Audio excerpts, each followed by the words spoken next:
नमस्कार दोस्तों, मैं यशपाल सिंह साइंस गुरु चैनल में आप सभी का फिर से हार्दिक स्वागत करता हूं।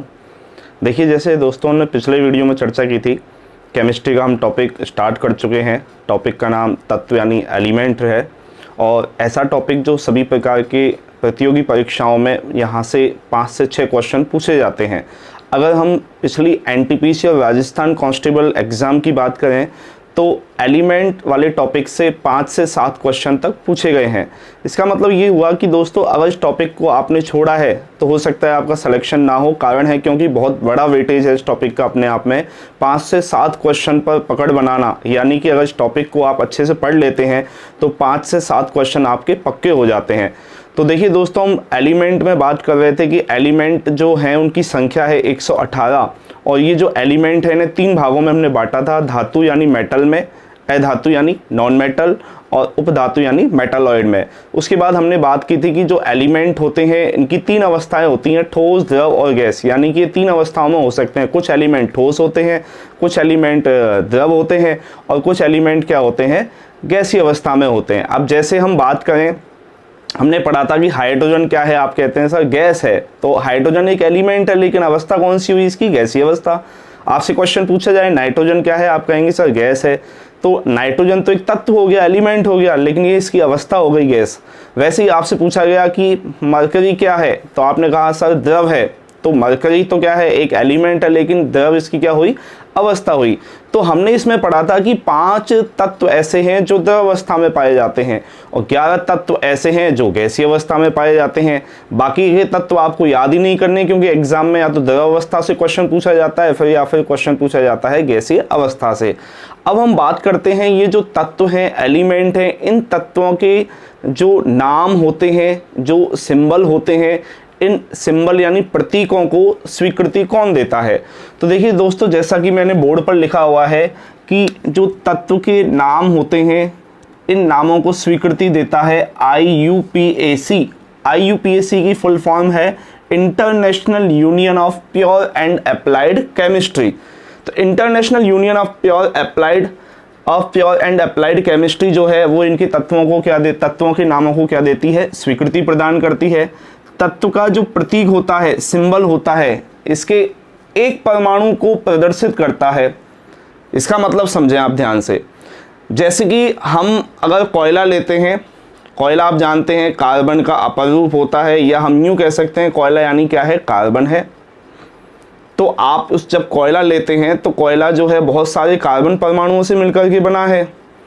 अब आपसे क्वेश्चन पूछा जाए कि कोयला जो कार्बन परमाणुओं से मिलकर के बना हुआ क्या है, तत्व है। जब आप इसका प्रतीक लिखेंगे, सिंबल लिखेंगे, तो केवल क्या लिखेंगे आप, कार्बन का तत्व या प्रतीक सिंबल क्या लिखेंगे आप, C लिखेंगे। तो यहाँ पर जो आपने C लिखा है ये सिर्फ एक कार्बन एटम को बताएगा ये, यानी हमें कार्बन की पहचान करवाई है, लेकिन उसके एक परमाणु की पहचान करवाई है। फिर से इस लाइन को देखें कि तत्व का जो प्रतीक होता है, सिंबल होता है, इसके एक परमाणु को प्रदर्शित करता है। एक परमाणु को क्या करता है, प्रदर्शित करता है। तो ये ध्यान रखें। इसके अलावा देखिए, तत्वों के जो प्रतीक होते हैं, पिछली बार एनटीपीसी में ये क्वेश्चन पूछा जा चुका है कि जो तत्व के प्रतीक होते हैं, जो सिंबल हम लेते हैं, जैसे कि आपके सामने लिखे हुए हैं, ये सिंबल हैं, ये प्रतीक हैं, ये सभी क्या हैं, ये सिंबल हैं। ये जैसे हाइड्रोजन का सिंबल क्या होता है, कैपिटल H होता है। नाइट्रोजन का सिंबल क्या होता है, कैपिटल N होता है।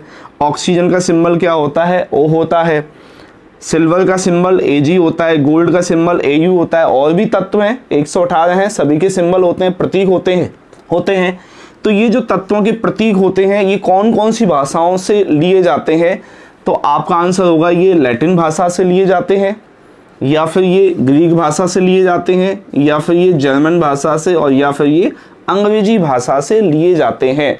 तो आपको याद रखना है, अगर ऐसा क्वेश्चन पूछा जाए और ऑप्शन में यहाँ पर आपको लैटिन दे रहा है, जर्मन दे रहा है, अंग्रेजी दे रहा है, तब आप क्या करेंगे। अगर डी ऑप्शन है उपरोक्त सभी, तो आपका आंसर उपरोक्त सभी होगा। नहीं तो आपका आंसर क्या होना चाहिए, मोर करेक्ट आंसर आपका मान लिया जाएगा, डिपेंड करेगा ऑप्शन पर लैटिन। क्योंकि मुख्य रूप से तत्वों के जो सिंबल होते हैं, प्रतीक होते हैं, वो लैटिन भाषा में ही लिखे जाते हैं। ये क्वेश्चन पिछली बार एनटीपीसी में पूछा भी जा चुका है।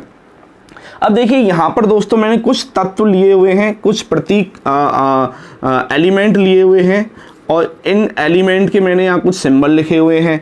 जैसे आपके सामने है एलिमेंट हाइड्रोजन और इसका सिंबल आप जैसा कि सभी जानते हैं, सिंबल मैंने लिखा है कैपिटल H। तो ये जो हाइड्रोजन है, हाइड्रोजन का हमने ले लिया कैपिटल H। तो ये जो एलिमेंट है, ये जो तत्व का सिंबल है, ये कौन सी भाषा से लिया गया है? ये लिया गया है अंग्रेजी भाषा से, या हम ये कह सकते हैं कि ये इंग्लिश वर्ड है ये। वैसे ही आप देखें कि ऑक्सीजन का हमने क्या लिया है? ओ लिया है। तो इसका मतलब ये भी कौन सा वर्ड हो गया? आप कहेंगे सर ये इंग्लिश वर्ड हो गया। वैसे ही आप देखें नाइट्रोजन का हमने क्या लिया है? कैपिटल N लिया है। और ये कौन सा वर्ड हुआ? बताइए कौन सी भाषा का शब्द हुआ ये? तो आप कहेंगे ये हुआ अंग्रेजी भाषा का शब्द। नाइट्रोजन का हमने क्या लिया है? कैपिटल N लिया है। तो यहाँ देखें आप। इसके अलावा अगला पॉइंट देखें, मैं इस पर स्टार लगा रहा हूँ। ये क्वेश्चन आपसे पूछा जा सकता है कि सिल्वर का प्रतीक, फिर से सुने, सिल्वर का प्रतीक यानी सिंबल कौन सी भाषा से लिया गया है? तो आपके दिमाग में आना चाहिए सिल्वर का प्रतीक होता है Ag। अब देखिए ये सिल्वर है, प्रतीक हमने लिखा है Ag, इसका मतलब ये इससे मैच नहीं कर रहा, तो इसका मतलब ये अंग्रेजी भाषा का नहीं हो सकता, दूसरी भाषा का होगा। तो दूसरी भाषा आपको कौन सी लेनी है? लैटिन ही लेनी है। मैंने बोला मुख्य रूप से लैटिन भाषा में ही लिखे जाते हैं। तो यहाँ पर आप देखें Ag। अब Ag में आप देखेंगे अर्जेंटम, और अर्जेंटम से Ag लिया गया है। ये जो अर्जेंटम शब्द है, ये जो वर्ड है, ये अर्जेंटम शब्द या वर्ड कौन सी भाषा का है? लैटिन का है। बहुत अच्छा क्वेश्चन है। तो सिल्वर का जो सिंबल आता है Ag, ये लैटिन वर्ड है। वैसे ही आप देखें गोल्ड।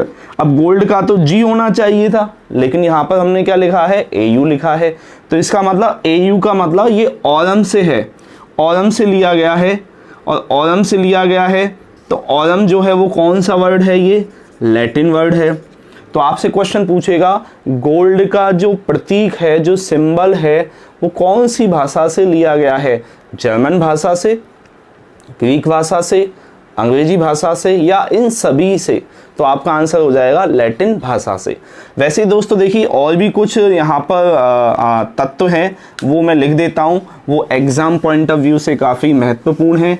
वो सभी तत्वों के जो प्रतीक हैं, सिंबल हैं, वो आपको याद करने हैं। जैसे मैंने सिल्वर पर स्टार लगाया है, गोल्ड पर भी स्टार लगाया है, ये सभी को याद होना चाहिए। अगला जो तत्व हैं वो देखें कौन कौन से हैं, ऐसे जो एग्ज़ाम में आपसे क्वेश्चन पूछे जा सकते हैं। देखिए इसके अलावा हम बात करें सोडियम। अब देखिए सोडियम का सिंबल तो ऐसा होना चाहिए था, लेकिन हम जानते हैं सोडियम का सिंबल होता है कैपिटल Na। तो इसका मतलब सोडियम जो हमने लिखा है Na, वो कौन सी भाषा का शब्द होगा? अंग्रेजी का होगा क्या? नहीं। तो ये कौन सी भाषा का होता है? ये लैटिन भाषा का होता है, क्योंकि सोडियम को लैटिन में, लैटिन वर्ड है नेट्रियम। लैटिन वर्ड क्या है? नेट्रियम। तो नेट्रियम का हमने क्या ले लिया? A।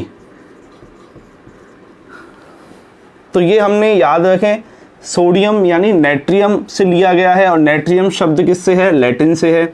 इसके अलावा आप देखेंगे पोटेशियम। अब पोटेशियम तो इसका जो सिंबल आता है वो आता है कैपिटल K, और कैपिटल K है तो इसका मतलब ये इंग्लिश भाषा का नहीं है, ये कैलियम से लिया गया है। कैलियम का K लिया है हमने। अब कैलियम जो है वो इंग्लिश टर्म नहीं है, इंग्लिश वर्ड नहीं है, वो क्या है? लैटिन वर्ड है। तो याद रखें यहाँ पर नेट्रियम का Na आता है, कैलियम का K आता है। नेट्रियम और कैलियम दोनों ही क्या हैं? लैटिन वर्ड हैं, और हम इन्हें इंग्लिश में बोलते हैं सोडियम और पोटेशियम। तो आमतौर पर हम सोडियम, पोटेशियम, सिल्वर, गोल्ड, ये सब इंग्लिश वर्ड हैं, लेकिन इनके जो सिंबल लिए गए हैं वो किससे लिए गए हैं? लैटिन भाषा से लिए गए हैं। ये खास बात है, आपको याद रखनी है। वैसे ही आप देखिए अगला पॉइंट में लिखता हूँ यहाँ पर, आप सभी ने नाम सुना होगा लेड का, जिसे हम क्या कहते हैं? शीशा कहते हैं, जो कि एक धातु है। शीशा अलग है, शीशा यानी कांच, दर्पण, वो अलग है, वो धातु नहीं है। यहाँ पर हमने लिखा है शीशा, लेड। लेड क्या है? एक धातु है, और लेड का सिंबल सभी को पता होना चाहिए, Pb होता है। और Pb है, इसका मतलब सिंबल तो एल ही होना चाहिए था या एल से स्टार्ट होना चाहिए था, लेकिन ऐसा नहीं है। इसका मतलब ये पीबी जो होता है, पीबी लैटिन वर्ड होता है और इसे प्लम बम बोला जाता है।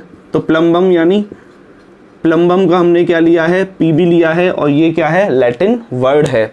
वैसे ही आप देखें, आप सभी जानते हैं अगला पॉइंट बहुत ही महत्वपूर्ण होने वाला है। आप सभी ने नाम सुना है, बहुत ज़्यादा एग्जाम में पूछा जाता है, मरकरी, जिसे हम क्या कहते हैं, हिंदी में कहते हैं पारा, द्रव धातु जो कि, और इसका सिंबल हम जानते हैं कैपिटल एच स्मॉल जी, कैपिटल एच स्मॉल जी लिखा है मैंने। तो ये जो कैपिटल एच स्मॉल जी हमने लिखा है, ये भी क्या है, ये अंग्रेजी भाषा का शब्द नहीं है, ये ग्रीक भाषा का शब्द है, ग्रीक वर्ड है ये, और इसे ग्रीक भाषा में क्या बोला गया, हाइड्रेटजियम। तो याद रखना, हाइड्रेटजियम जो है ये ग्रीक वर्ड है ये, और इसलिए हमने हाइड्रेटजियम में एच और जी लिया है। तो ये सारे पॉइंट आप सभी को याद रखने हैं, और ये एग्ज़ाम में यहाँ से क्वेश्चन पूछेगा। क्वेश्चन का पैटर्न क्या रहेगा, फिर से सुने कि मरकरी जो कि एक द्रव धातु है, इसका सिंबल प्रतीक कौन सी भाषा से लिया गया है, अंग्रेजी भाषा से, लैटिन भाषा से, ग्रीक भाषा से या जर्मन भाषा से। तो आप कहेंगे ग्रीक भाषा से। ये आप सभी को समझ में आ गया होगा, मैं इसे मिटा देता हूँ। तो ये इतने सारे तत्वों के प्रतीक जो आपको याद रखने ही हैं एग्ज़ाम में। यहाँ से क्वेश्चन इनके सिंबल को लेके पूछेगा कि कौन सी भाषा से ये लिए गए हैं। इसके अलावा देखिए, हम जानते हैं कि अब तक हमें जो ज्ञात यानी नॉन एलिमेंट्स की संख्या है वो 118 है। तो ये जो 118 जो तत्व हैं, इन तत्वों को हम पढ़ते हैं आवर्त सारणी में, पीरियोडिक टेबल में, और जो वर्तमान में हम आवर्त सारणी पढ़ रहे हैं उसे आधुनिक आवर्त सारणी कहा जाता है। लेकिन इन तत्वों का जो क्लासिफिकेशन है यानी साइंटिफिक क्लासिफिकेशन, वैज्ञानिक वर्गीकरण सबसे पहले किसने किया था? तो आपको पता होना चाहिए कि तत्वों का वैज्ञानिक वर्गीकरण सबसे पहले डिमित्री इवानोविच मेंडलीफ ने किया था। ऐसा क्वेश्चन एनटीपीसी में पिछले साल पूछा जा चुका है, फिर से पूछ लेगा आपसे। तो हम यहाँ लिख देते हैं तत्वों का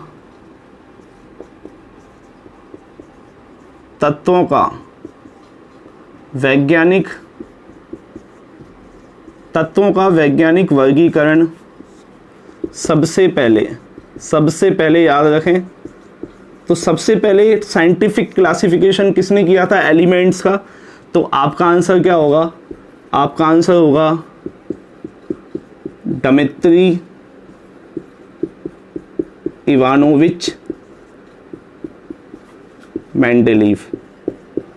पूरा नाम अगर याद नहीं होता है तो सिर्फ मेंडलीफ ही याद कर लें आप, डिमित्री इवानोविच मेंडलीफ, ठीक है। और ये कहाँ के रहने वाले थे? ये रसिया या रूसी निवासी थे ये भी आप याद रख सकते हैं। कभी कभार ऐसे क्वेश्चन भी पूछ लिए जाते हैं, राजस्थान कांस्टेबल में पूछ सकता है आपसे। और इस समय ज्ञात तत्व कितने थे? बहुत अच्छा क्वेश्चन है। इस समय जो ज्ञात तत्व थे वो कितने थे? 63। तो ये अच्छा क्वेश्चन है जो आपसे पूछा जा सकता है कि जो डिमित्री इवानोविच मेंडलीफ ने जो तत्वों का वर्गीकरण किया तो उस समय ज्ञात तत्वों की संख्या बताइए। 112, 118, 63, 73। तो आपका आंसर हो जाएगा 63। लेकिन वर्तमान में कितने हैं दोस्तों? वर्तमान में ज्ञात तत्व कितने हैं? मैं यहाँ लिख देता हूँ, वर्तमान में ज्ञात तत्व। तो वर्तमान में ज्ञात तत्वों की संख्या है 118। हालांकि 119वां या हम कहें इसके आगे भी हो सकते हैं, लेकिन अभी एनसीईआरटी में 118 ही दिए हुए हैं। और आपको याद रखना है, अगर एग्जाम में क्वेश्चन आता है तो आपको 118 पर ही निशान लगाना है, ये ध्यान रखें। अब देखिए वर्तमान में ज्ञात तत्व कितने हैं? 118 हैं। और इन सभी तत्वों को 4 ब्लॉक को हम कहते हैं खंड। 4 ब्लॉक यानी खंड में रखा गया है। 4 ब्लॉक यानी खंड में रखा गया है। अब ये ब्लॉक या खंड कौन कौन से हैं? देखिए ये ब्लॉक या खंड हैं S, P, D और F। SPDF 4 ब्लॉक या खंड में इनको रखा गया है। और आप सभी को याद रखना है जितने भी तत्व हमें ज्ञात हैं वर्तमान में, जिनकी संख्या है 118 और इन्हें 4 ब्लॉक यानी खंड में रखा गया है। तो अब हमें यहाँ पढ़ना है कि S ब्लॉक के तत्व कौन कौन से हैं, P ब्लॉक के तत्व कौन कौन से हैं, वैसे ही D और F ब्लॉक के तत्व कौन कौन से हैं। तो देखिए हम चर्चा करते हैं अब S ब्लॉक एलिमेंट्स यानी कि तत्व। तो मैं इसे मिटा देता हूँ। आप बीच बीच में आप याद रखें, जब भी मैं छोड़ता हूँ आप स्क्रीनशॉट लें, या सबसे अच्छा रहेगा आप डेली बेसिस पर नोट्स बनाएं और उन्हें कम से कम 2 बार उनका रिवीजन भी करें। और किसी प्रकार की कोई भी प्रॉब्लम है तो कमेंट बॉक्स में आप जाके लिख सकते हैं, ठीक है। अपनी क्लास ऐसे ही चलने वाली है, रेगुलर चलने वाली है, एग्जाम ओरिएंटेड क्लास है, कहीं भी किसी प्रकार की कोई दिक्कत नहीं आएगी। छोटे छोटे पॉइंट पर भी डिस्कशन कर रहे हैं हम लोग, जहाँ से एग्जाम में क्वेश्चन बन सकते हैं। अब हम बात कर रहे हैं S block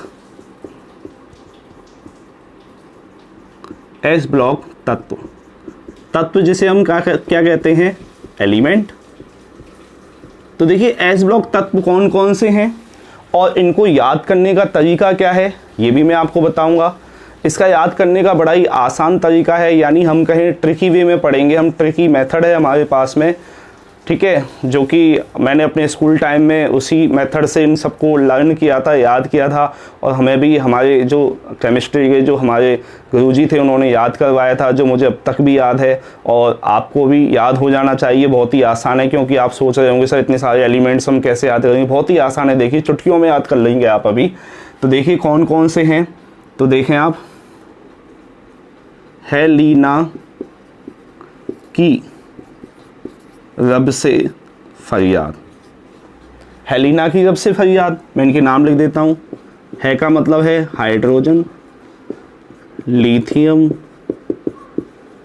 sodium, potassium, rubidium. अब कई स्टूडेंट सोच रहे होंगे सर हिंदी में क्यों नहीं लिख रहे, तो मैं आपसे कह दूं कि यहाँ पर अगर आप इंग्लिश टर्म का या वर्ड का ज़्यादा से ज़्यादा यूज करेंगे तो आपको याद करना आसान होगा। आप देखिए हाइड्रोजन का कैपिटल है, लिथियम का Li, इसलिए लिख रहा हूँ। आप भी इंग्लिश में लिख करके प्रैक्टिस करें, अभ्यास करें, बहुत आसान है, नॉर्मल से शब्द हैं। और फ्रांसियम, अब देखिए इसकी ट्रिक लिख देते हैं हम, है ली ना की रब से फरियाद।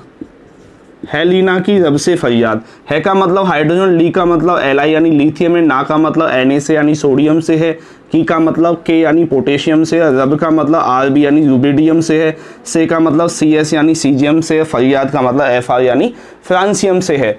वैसे ही देखिए और कौन कौन से S ब्लॉक एलिमेंट्स हैं।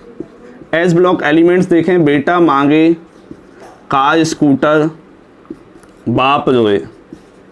बड़ा ही आसान है, बेटा मांगे यानी बेरिलियम। तो बेरिलियम का हमने क्या लिया है, Be लिया है। मांगे यानी मैग्नीशियम, मैग्नीशियम का हमने क्या लिया है, Mg। Ca का मतलब कैल्शियम, Sr का मतलब स्ट्रॉन्सियम, Ba का मतलब बेरियम, Ra का मतलब रेडियम। अब देखिए बेरिलियम का हमने लिया Be, मैग्नीशियम का हमने लिया Mg, कैल्शियम का हमने लिया Ca। इसलिए मैंने बोला था आपने इंग्लिश में ही याद करें, ज़्यादा आसान रहेगा, अच्छे से याद हो जाएगा आपको। थोड़ा सा यहाँ पर आप याद रखें, हिंदी पर ध्यान ना दे करके आप इंग्लिश में लिख लें, जिसमें आपको ज़्यादा आसानी रहेगी। उस भाषा में याद करें, ध्यान रखें आप। कई बार होता है ना, आप किसी गांव में जाते हैं और आप एड्रेस पूछते हैं, लेकिन वो आपकी लैंग्वेज को समझ नहीं पाता है, हिंदी समझ नहीं पाता, लेकिन आप उसकी जैसे लोकल लैंग्वेज स्थानीय भाषा बोलते हैं वो तुरंत समझ लेता है। तो वैसे ही आप इस भाषा में से पढ़ेंगे तो आप इसे जल्दी से समझ पाएंगे। अब इसकी मैं ट्रिक लिख देता हूँ। ट्रिक है, बेटा मांगे कार स्कूटर, बाप रोए। तो देखिए दोस्तों, आपको S ब्लॉक तत्व मैंने बता दिए हैं। अगले वीडियो में हम चर्चा करेंगे P block, D block element को लेकर के, ठीक है, और यहाँ से क्वेश्चन किस प्रकार से आपसे पूछे जाते हैं। फिर मैं आपसे एक बार कहना चाहूँगा कि आप ज़्यादा से ज़्यादा वीडियो को देखें, अगर आप मेरे पार्ट फर्स्ट के वीडियो को देख रहे हैं तो पार्ट सेकंड का वीडियो आपको आसानी से समझ में आएगा, वैसे ही नेक्स्ट वीडियो यानी पार्ट थर्ड का वीडियो और भी आसानी से समझ में आएगा। डेली बेसिस पर नोट्स बनाएं, वीडियो को ज़्यादा से ज़्यादा लाइक करें, शेयर करें, चैनल को सब्सक्राइब जरूर करें और मैं आपको चैनल का लिंक व्हाट्सएप पर, फेसबुक पर उपलब्ध करवा दूंगा। किसी प्रकार की समस्या है कमेंट बॉक्स में जाके लिख सकते हैं। धन्यवाद, आपका दिन शुभ रहे।